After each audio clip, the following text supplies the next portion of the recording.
The mystery of the ancient mansion. On the 18th of April 1568, Venice was struck by the shocking news of Giovanni di Polo's disappearance. His disappearance was thought to have been the work of the devil. His workshop had been locked from the inside. When the door was broken down, all that could be found was a strange statue covered in a large piece of cloth. There were rumors that the sculptor had been trapped inside that statue. I never liked my birthday. It was always just a nuisance to me. I had been so happy last year when I had to do a night shift on my birthday. My part-time job at the old mansion turned museum had been a godsend. And not just for financial reasons. It was a place where I wouldn't get distracted by my friends and could work on my college assignments, which is exactly what I was doing that night. I was completely immersed in writing my essay when I suddenly heard the beep of an alarm. Damn, it's already 2 o'clock? Bob, the elderly guard, usually came to check up on me around now, but there was no sign of the guard. Strange. This has never happened before. I went to check on the alarm. I wouldn't say I was scared, but the darkness, broken only by the thin beam of my flashlight, was making me a little anxious. I remembered that Bob had warned me about rats that often scurry around the old mansion. Finally, I reached a part of the museum that housed sculptures. The motion sensor had been tripped here. The wooden boards creaked under my feet, echoing loudly in the silence. Suddenly, I heard a faint sound. It seemed familiar. A shiver ran down my spine. A sculpture of a monk stood in the corner. His head was lowered and covered with a hood. His hands were folded as if in prayer, holding prayer beads. Wait, the beads! I'd heard something similar to the sound of wooden beads knocking against each other. I shivered. Suddenly, a series of loud bangs rang out from behind me. I flinched. My heart leaped from my chest. Someone was pounding on the museum door. I headed for the entrance. I opened the door and muttered to myself unhappily, "Bob, you scared me to death." But instead of Bob, my 2 friends were standing on the street in front of me. "What are you doing here?" "We came to congratulate you, idiot."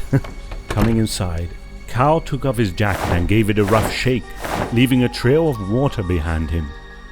Martha pushed through the door after him. "Hey, you can't be here. I'll get fired. It's raining buckets out there. You won't throw us back out, will you?" said Martha provokingly. I couldn't argue with them. Kyle and Martha were both unstoppable forces of nature. I just had to keep them away from anything fragile if I didn't want to get fired. I convinced them to head downstairs to the storage room. Throwing her coat on a chair, Martha looked around the storage room. "What's kept in there?" She pointed at a dark iron door. Strange. I had never noticed it before. In a flash, Cal grabbed my keyring. "Why don't we take a look?" Shit! I couldn't stop them. They were already standing in front of the door, trying to find the right key to fit into the keyhole. To be honest, I was also curious to see what was behind the door. I grabbed the keyring and found the right key. The lock turned with a click, and the door swung open. A vile, rotten smell drifted towards us from the darkness. The door opened to reveal a spacious hall with concrete walls. Inside we saw a lone white figure. Its outline looked almost like a ghost. This was starting to get a little creepy. I pointed my flashlight at the figure and sighed in relief. It was just a statue, wrapped in a thick white cloth and tied up with ropes. Kyle stepped forward. "What's that?" Martha followed him. But I felt as if I were paralyzed. I couldn't get myself to go into that room. Something about that statue scared me. I watched as my friends untied the ropes and lifted up the cloth. Suddenly, Martha screamed and covered her eyes with her hands. Kyle staggered backwards. Are they playing some kind of joke? What's happening? A noise from above pulled me out of my stupor. Shit! Get to the service entrance, quick! I yelled and started to lock up the iron door, my friends running out in a hurry. I glanced into the darkness for a moment. The cloth and ropes were hanging loosely around the tall sculpture. I could hear Bob heading down the stairs and hurried to lock the door.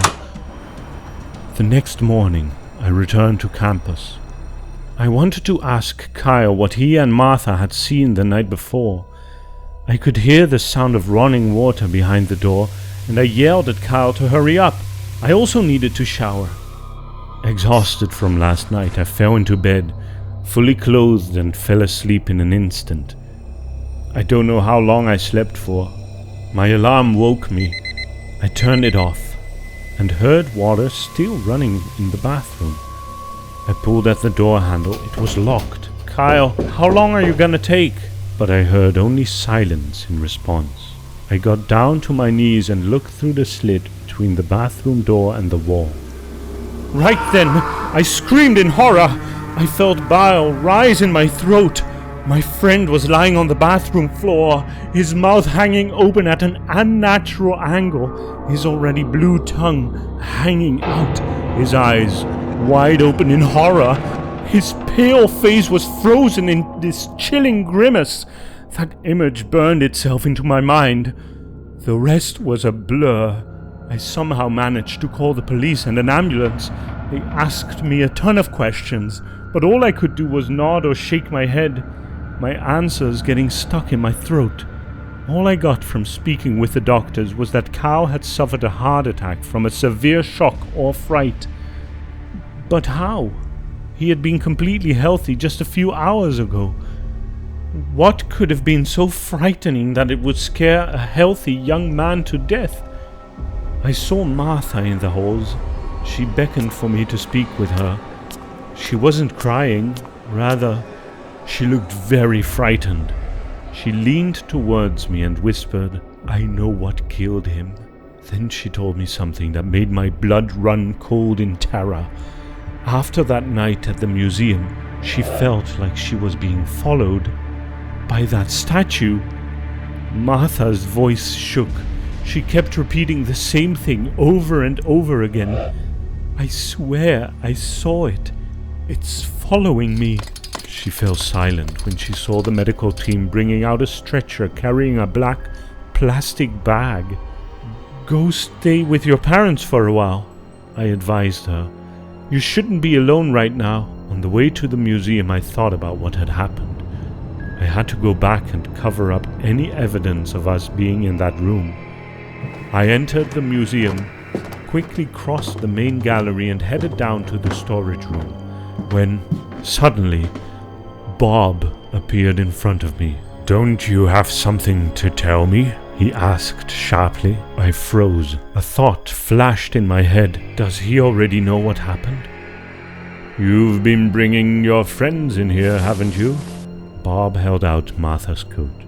He followed up with a long lecture, saying that I will get fired if I do something like that again. But I wasn't listening to the guard. I could only think about the strange statue and what had happened to Kyle. It took almost an hour for Bob to leave me alone. I had to quickly sort everything out. I was already in trouble for letting my friends into the museum, and Bob wasn't even aware of the rest. A shiver ran through me. My fingers went numb at the thought of that iron door. The image of Kyle's eyes, frozen wide in horror, flashed through my mind. A voice kept screaming in my head not to go through the door, but my hands had already found the right key and nervously turned it in the lock. The door swung open. The same rotten smell drifted out of the room. The same silhouette, loosely covered in the white cloth, was standing in the darkness. My heart felt as if it might burst through my ribs. I tightly gripped my flashlight and walked into the darkness. The sound of my footsteps echoed in the room. I walked up to the statue and touched it. I could distinctly feel cooled marble through the thick cloth. What if Martha was right? Maybe I shouldn't look under the cloth. What will happen to me if I look at the statue? Suddenly, my phone rang loudly from my pocket. I flinched in surprise and mechanically pulled the cloth towards me. The white sheet slithered downwards. I vaguely saw the dark head of the statue. I screwed my eyes shut in fear and ran away. I heard the cloth fall to the floor behind me. Not turning around, I quickly locked the door. My phone kept ringing. I answered it. I heard Martha, breathless in fear, whisper, It's here! It's in my backyard! What are you talking about? The statue. It's following me! Martha was almost crying. She sounded hysterical. Her voice shook. Suddenly, I heard a loud rustle. It sounded like she dropped her phone. There was heavy breathing. Then suddenly, I heard a heart-rending scream. It was Martha. The call ended. I tried to call her back, my hands shaking as I held my phone, but it was useless. I did the only thing I could. I called 911. I felt so frustrated at my powerlessness. Was she telling the truth after all? I hit my fist against the iron door in despair. Then something hit back. I stared at the door, stupefied. Another hit. Something was pounding at the door with incredible strength from the inside of the room. My mind went blank. I felt a wild fear take over my body. I rushed away from the door, not looking where I was going. I reached the exit. I couldn't stop my fingers from shaking as I tried to sort through my bundle of keys. The loud blows from behind the door wouldn't stop. Come on, come on. I kept fumbling through my keys until finally I found the right one. The night air helped bring me back to my senses. Martha, maybe it's still not too late. I rushed towards her place, but I was too late. I stood in front of her parents' house and watched as a body, wrapped up in a black plastic bag, was wheeled out of the front door. The bag shifted for a moment, and I saw her. Martha's pale face was frozen in terror. One of the policemen recognized me. He inspected Carl's body that morning. He pulled me away from the crowd and into the house. He handed me his phone and asked, "Do you recognize this person?" I looked at the photo on the screen. There was a window in it, showing Martha's reflection as she took the picture. A chill ran down my spine. Through the window, I saw a face. A strange, unnatural face of a person. It looked like some sort of white mask. That is when I realized that it wasn't a mask. It was the stone face of the statue. I tried to explain everything to the policemen, but they didn't believe my story. I had to prove it to them. I had to go back and take a photo of the damned statue, whatever the cost.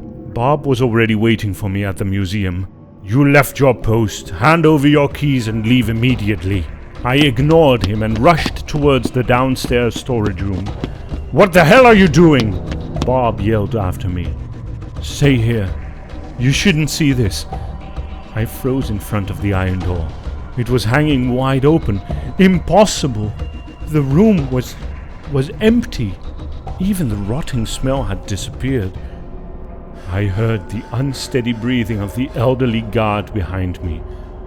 "Bob, where is it?" He caught his breath, then started telling me an old story. A curse had fallen on the museum ever since the appearance of that statue. Everyone who had worked on the statue had ended up in an insane asylum, so they hid it in the storage room. Now, the museum was finally rid of the statue. Some private collector had just bought it. The statue had been taken about an hour ago. I stopped working at the museum after that. I also dropped out of college. My only concern now is finding the stone monster that took my friends from me. It could be anywhere right now. and who knows how many more people will see its face. But wait, who is that behind you?